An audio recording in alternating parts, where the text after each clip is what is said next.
Qu'il m'envoie pour annoncer une bonne nouvelle. Et la bonne nouvelle, c'est l'évangile, c'est ce livre que je tiens dans les mains. Et ce livre, tous ceux qui ont témoigné, ça a été la possibilité de rentrer au ciel. Je vous passe de commentaires que j'ai peur et tout ça, j'ai la crainte, mais j'ai le Seigneur qui est avec moi. Et le Saint-Esprit que Jésus avait, je l'ai aussi. Et c'est lui qui va parler dans mes cœurs ce soir, et c'est lui qui parlera. Et vous savez, je voudrais ma fille a prêché tout à l'heure et j'étais content parce que hier on en a parlé. Ben, j'ai dit Seigneur, tu vas prêcher avant toi parce que ça rentre dans le cadre. Je voudrais vous parler de la renommée de Jésus, moi. Parce que la Bible dit dans la Proverbe, il dit qu'on peut juger un homme à sa renommée.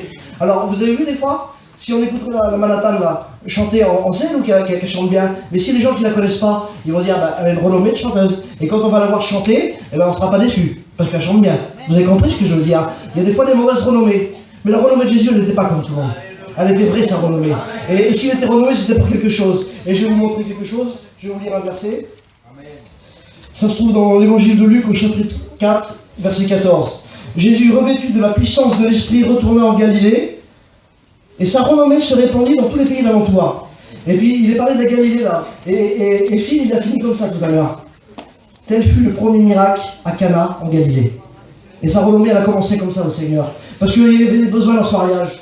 Ils avaient plus de vin. Et puis ça nous représente la joie aussi dans la parole de Dieu, nous. Et bien, le Seigneur a fait le miracle. Alors les gens ont commencé à parler du Seigneur, forcément. Un homme qui est capable de changer l'eau en vin, on n'avait jamais vu ça. Donc c'était impressionnant. Alors sa renommée a commencé à se répandre dans le pays. Et puis je voudrais vous faire un petit parcours, je vais dire comme ça, c'est de Capernaum à Jéricho, c'est deux villes. Et puis Jésus, quand il arrive dans Capernaum, vous savez, l'autre jour ça avait été touché par William, mais moi c'est pas grave, parce que quand on voit le livre de la loi, il se répète, il y a 4 livres de la loi, il y a le premier, il y a l'Exode, il y a les autres, et le dernier c'est Deutéronome, et c'est le rappel de la loi. Et moi je vais vous rappeler ce que tout le monde a dit. Moi c'est la parole de Dieu qu'on parle. Et donc quand il arrive à Capernaum, le Seigneur, il arrive, et là il y a une synagogue, et puis il y a un homme qui est atteint d'un esprit impur. Avec les mots, je ne vais pas chercher les mots. C'est un homme qui est possédé par un démon. Et puis là c'est compliqué, mais Jésus le sachant, lui, vous savez ce qu'il fait? Il parle au démon et le démon sort. Et puis les gens vont dire, Seigneur c'est impossible, on n'a jamais vu ça. Qu'est-ce que c'est que cette doctrine-là? Il parle au démon, puis les démons sont sans chasser. Alors il commence à faire ça le Seigneur. Et puis il y a autre chose qui se passe. Il y a la belle-mère de Pierre. Alors imaginez-vous, il chasse un démon, c'est énorme. Mais il y a la belle-mère de Pierre qui est malade, elle a de la fièvre. C'est pas grand-chose de la fièvre. Aujourd'hui, avec un cachet, avec un doliprane, on peut faire tomber la fièvre. Mais le Seigneur lui a fait quelque chose, parce qu'ils l'ont appelé. Et quand on appelle Jésus, qu'on a le plus gros problème ou le plus petit, il est capable de nous guérir. Et il pria pour elle, et puis la fièvre le quitta. Il se passe encore quelque chose, il y a un lépreux, ça on en a parlé l'autre jour. Et ce lépreux-là, je ne vais pas rentrer dans trop de détails, parce que c'est pas ça le message. Mais le lépreux, il ne pouvait pas approcher. Mais comme il savait que Jésus, c'était la solution, eh ben, s'il y avait des barrières, il les a enlevées, les barrières. Parce que vous savez pourquoi? Parce que lui, il avait besoin. Et quand on a besoin, il faut arrêter avec des barrières. Et donc, qu'est-ce qui se passe? Il va purifier cet lépreux. Il va demander, il dit, est-ce que tu peux me rendre pur? Le Seigneur va dire, oui, je peux te rendre pur. Sois pur. À l'instant même, il était pur. Alors, donc, il se passe pas de miracle. Il y a le paralytique que Liam a prêché, qu'ils ont passé par le toit. Et il vous l'expliquait l'histoire l'autre jour, et c'était bien. Et c'est tous ces miracles, ça peut nous apporter quelque chose. Dans Capernaum, il y avait un homme qui s'appelait Lévi. Et il était au bureau des péages. Et ça représentait un peu le contrôleur des impôts, quoi, à l'époque. Et c'était un juif, lui. Et un juif, il ne devait pas avoir ce métier-là. Mais lui, il avait pris, vous savez pourquoi? Parce qu'il y avait une occupation romaine à cette époque-là. Et comme les Romains, ils occupaient, lui, il a vu son gain, parce qu'ils étaient dominés par les Romains. Et puis lui, il s'est dit, tant pis, même que je suis un juif, je vais prendre ce métier-là, puis moi je serai bien. Mais par contre, je peux vous dire que lui, c'était le pire qu'il y avait. C'est un homme que personne n'aurait misé dessus, et personne n'aurait voulu de lui. Et puis les juifs ont juste vu de Capernaum, ils ne l'aimaient pas. Et puis lui, par contre, il voit tous les miracles, parce que la renommée se répandait du Seigneur. Alors quand il voit tous ces miracles, qu'est-ce qui se passe? Eh bien, il se dit dans son cœur, si seulement il pourrait passer à côté de moi et m'appeler, moi je suis vrai, moi. Mais il se dit dans lui, c'est impossible. Je ne sais même pas quand il a fait la prière, si vraiment dans son cœur il aurait pu penser que ça aurait pu arriver à lui. Mais qu'est-ce qui se passe? Jésus va passer. Parce que Jésus passe ce soir. Et puis il est là, il passe dans tous les rangs. Et puis il ne s'arrête pas. Il ne s'arrête pas sur quelqu'un qui est bien, il s'arrête sur un problème. Et quand il arrive vers Matthieu, vous savez ce qu'il a dit? Parce qu'il s'appelle Lévi, mais le Seigneur il a changé son nom. Et il a dit, Matthieu, suis-moi. Et puis il n'a pas demandé des autres mots, vous savez. Des fois on en voit plein, nous. C'était sa chance à lui. Qu'est-ce qu'il a fait? Il est parti avec lui. Et puis Matthieu, ça veut dire quelque chose. Ça veut dire don de Dieu, récompense. Et puis Matthieu, aujourd'hui, quand on lit l'évangile de Matthieu, c'était l'un des plus grands pécheurs qu'il y a eu. Il n'était vraiment pas bien vu des gens. Mais quand le Seigneur pose ses mains sur quelqu'un, il en fait un évangéliste. Et l'évangile de Matthieu dans la Bible, c'est lui qui l'a écrit. Alors ça c'est magnifique. Je vais voir un petit peu devant. Et vous savez, quand il a parlé de Cana, j'ai regardé, il n'avait pas fait tous les disciples encore. Et j'ai eu ce mot ce matin, et je suis obligé de vous en faire parler. Je suis obligé d'encourager quelqu'un avec ça. Et donc, il était à Cana, il n'y avait pas tous les disciples, il y avait que la moitié. Mais le Seigneur va faire quelque chose. Parce que là, aujourd'hui, là, on a plein de disciples, là, hein. Les anciens qui sont là, c'est des disciples, tous ceux qui sont reconnus là. Et puis même nous, on est des disciples maintenant. Et le Seigneur nous a appelés, puis moi je ne bouge pas dans la bataille, il n'y a pas de problème. Mais par contre, il y en a qui sont, c'est des futurs étudiants là. Et il y en a encore qui ne sont même pas futurs étudiants, mais que ça bout dans leur cœur. Et bien Jésus a fait quelque chose. Il va monter sur une montagne et il va prier toute la nuit. Et vous savez pourquoi il a prié toute la nuit? Parce que le lendemain, il avait quelque chose de très important à faire. Il avait à choisir ses disciples. Et de la même manière que le Seigneur a choisi les disciples, il nous a choisis à nous. Et puis je pensais, il y a 3 ans, j'étais dans la mission là, moi. Et puis mon petit travail, c'était de sonner la cloche. Et ce matin, c'était mon copain qui prêchait là. Je voulais me lever, puis j'étais réveillé avant, de toute façon, je savais que je prêchais. Et puis j'ai écouté la cloche. Et puis c'était comme si le Seigneur m'a dit, ouvre la fenêtre et regarde la cloche. Et j'ai dit, il faut que je regarde, c'est qui? Et comme je l'ai ouvert, c'était Titi qui sonnait la cloche. Et puis moi je veux m'encourager parce qu'aujourd'hui ici des fois c'est dur pour lui parce que tous ses copains sont rentrés aux études. Et ben tu vas rentrer Titi. Et puis les autres aussi qui sont futurs étudiants vont rentrer aussi parce que de la même manière qu'il nous a appelé le Seigneur, il vous a appelé à vous. Et le doute il n'y a pas de Dieu. Alors moi je vous encourage à aller plus loin. Et donc le Seigneur il va faire quelque chose parce que la renommée du Seigneur elle va aller jusqu'à Jéricho là-bas. Et Jéricho, vous savez ce que c'était Jéricho? C'était la ville des palmiers. C'était une ville vraiment belle. Et aujourd'hui si on est là, j'y étais 2 fois moi. Il y a un petit casino à Jéricho. C'est vraiment la ville du monde.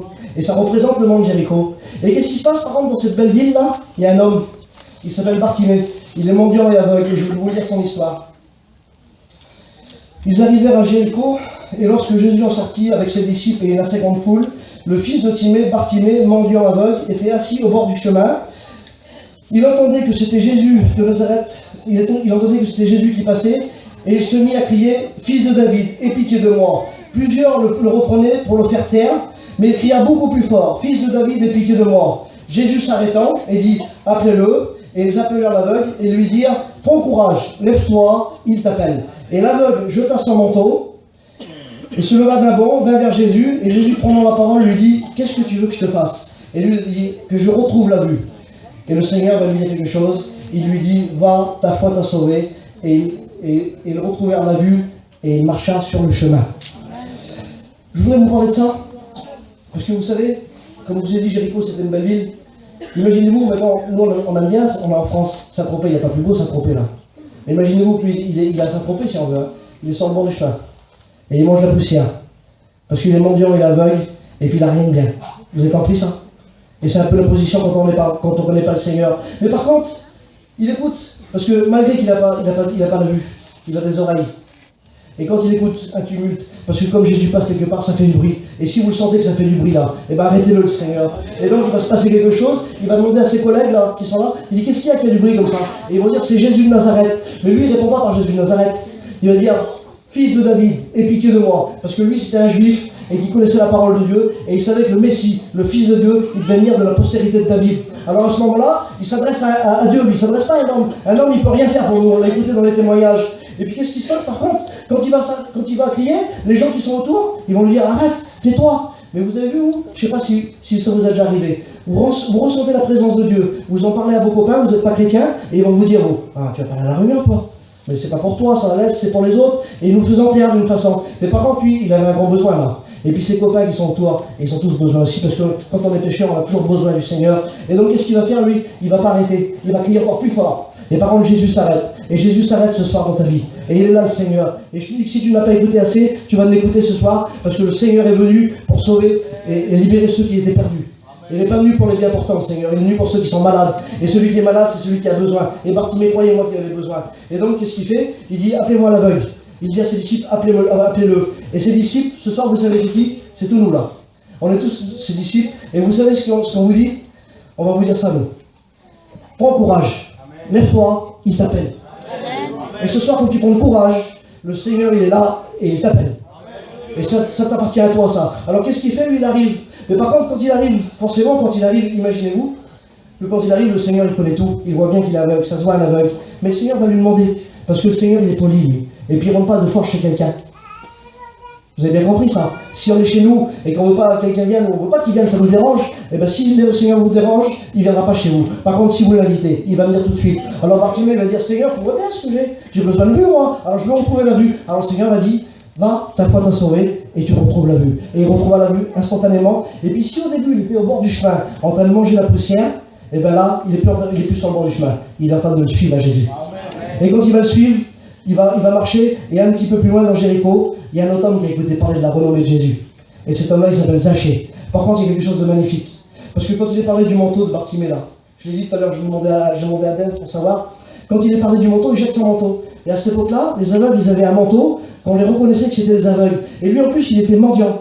Alors, il avait des besoins. Mais imaginez-vous quand je tends son manteau, lui. Alors, il s'enlève de sa position, là. Il fallait qu'il soit sûr. Hein. Mais vous savez ce qu'il dit, le Seigneur? C'est dans le livre de Ésaïe, ça. C'est marqué qu'il nous a revêtus d'un vêtement blanc et d'un manteau de la délivrance. Et s'il avait un manteau d'aveugle, Bartimée, là, il a un manteau de la délivrance.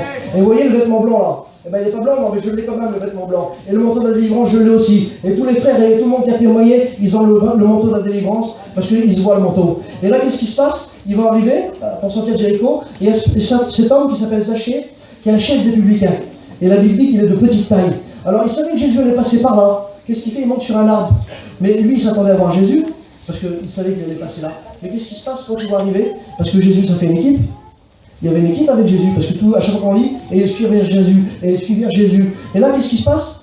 Je vous ai parlé tout à l'heure de Matthieu. C'était un publicain, Matthieu. Et Zachée, lui, c'est le chef des publicains. C'était certainement son commandant.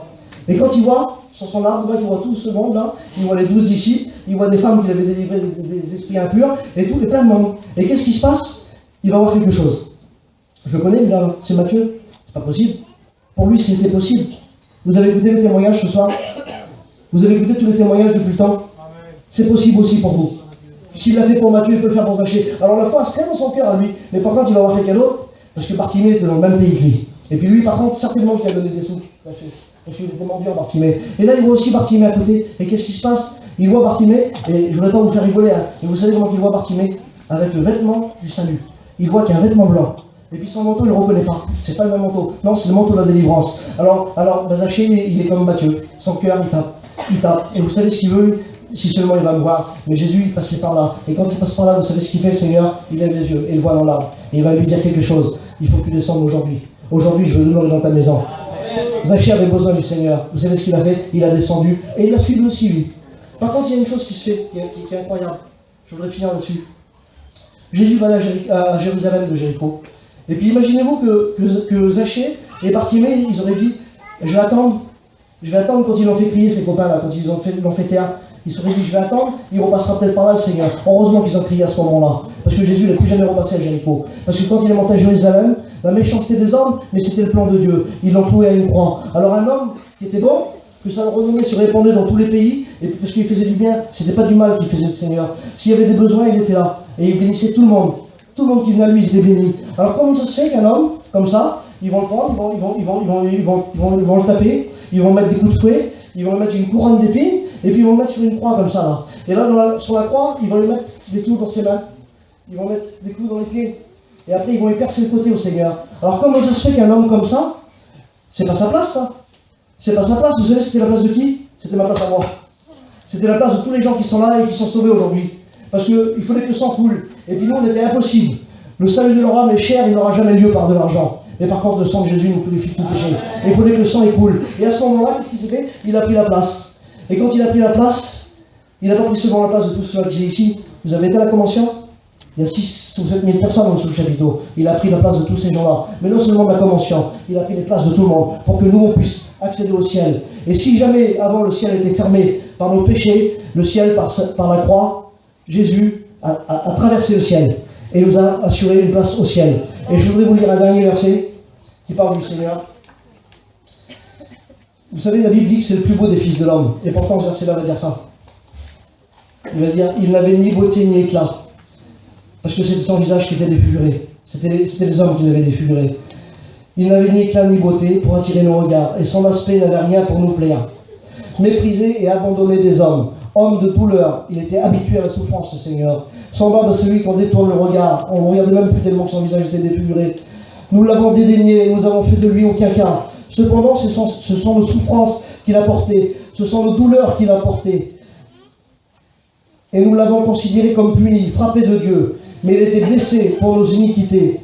Le châtiment qui nous donne la paix est tombé sur lui, et c'est par ses mains, c'est sûr que nous sommes guéris. Et aujourd'hui, si tu veux ce soir, tu peux faire une expérience avec le Seigneur, et tout ce qu'on a écouté, c'est possible pour toi. C'est la parole de Dieu qui vous le dit, et je voudrais que William vienne prier le Seigneur.